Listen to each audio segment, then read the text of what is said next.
ये सतयुगे नैमिषारण्य, सतयुग का तीर्थ है। ये ललित नाम की कन्या थी। एक बार ब्रह्मा जी के पास 88,000 ऋषिगण पहुँचे और कहा आगे कलियुग आने वाला है, कलिकाल आने वाला है, कलयुग युग। तो आपने बहुत अच्छा प्रश्न किया, ब्रह्मा जी ने ऋषियों से कहा। उसी समय उन्हें ब्रह्मा ने उत्पत्ति की, एक मनोमन चक्र की, मन की गति से चलने वाले चक्र की, और कहा जाओ जहाँ आरण्य होगा वहाँ पर जाकर के ये कर गिरेगा, जिससे ये पृथ्वी पूजन करने के योग्य होगी। इसके पृथ्वी के ऊपर जा कर के ब्रह्मा ने मनोमन चक्र की उत्पत्ति की और ऋषियों से कहा इसके पीछे जाओ। इससे विश्व का परिक्रमा किया चक्र ने और आकर के आरण्य नाम जंगल में गिरा। आरण्य माने जंगल होता है। यहाँ पर गिरा, 1 पाताल, 2 पाताल, 3 पाताल, ऐसे चक्र भेदन करता चला गया। जब 6.5 पाताल पहुँच गया तो ऋषिगण फिर घबरा गए, अगर ये 7 पाताल फट जाएगा तो पृथ्वी जलमग्न हो जाएगी, हम बैठ करके तपस्या नहीं कर पाएंगे कहीं भी। पुनः ब्रह्मा के पास फिर पहुँचे। ब्रह्मा ने कहा कि मैंने वरदान दे दिया है, रोकने की शक्ति हमें नहीं, तुम भगवान विष्णु के पास जाओ, वो उपाय बताएंगे। जब भगवान विष्णु के पास गए तो उसने कहा केवल इसको शक्ति रोक सकती है, और शक्ति सिर्फ भगवान शिव के पास है। सारे देवी देवता गण 88,000 ऋषि जा करके भगवान शिव से प्रार्थना किया। भगवान शिव ने कहा कि आरण्य नाम के जंगल में त्रिपुटा पर्वत पर, त्रिपुट पर्वत वैष्णो देवी को बोलते हैं, और त्रिपुटा पर्वत पर बैठ करके एक ललित नाम की कन्या तपस्या कर रही है। वो चाहेगी तो चक्र की नैन को छीण कर सकती है। उसी समय शिव ने माता को आदेश दिया, क्योंकि शक्ति और शक्ति को ही रोक सकती है, और शक्ति शक्ति जब टकराती है तो विस्फोट हो जाता है। उसी समय माँ ने जाकर के उस चक्र की नैम को 6.5 पाताल पर स्थित कर दिया।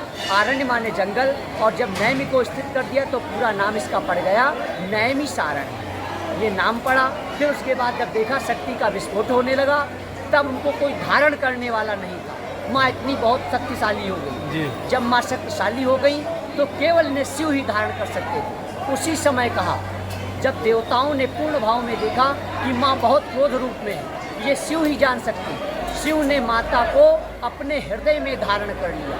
जब हृदय में धारण किया तो हृदय कोमल होता है। जब पति पत्नी एक भाव में आ जाते हैं तो ऊर्जा शक्ति कम होने लगती है। उसी समय देवताओं ने इन्हें ललितांबा ललितांबा कहना शुरू कर दिया। ये ललित थी, ललित माने कोमल होता है। ऋषियों के कहने के अनुसार इनका नाम ललितांबा पड़ा।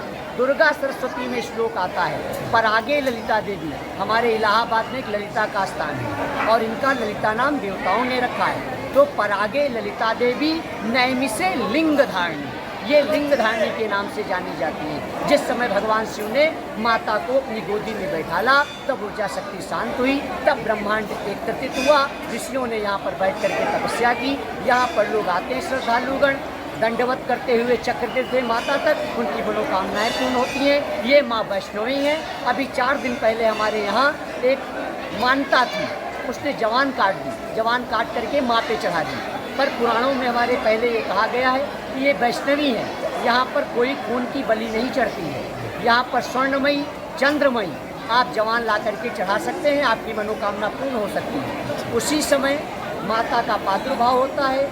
और पूर्ण में इससे पहले कई बार ऐसा हुआ कि लोग जवान काट करके चढ़ा देते थे, पुनः 24 घंटे के बाद वो आ जाती है। पर हमारी माँ वैष्णो है, ये खून की बलि नहीं लेती। इनका बहुत बड़ा महत्व है।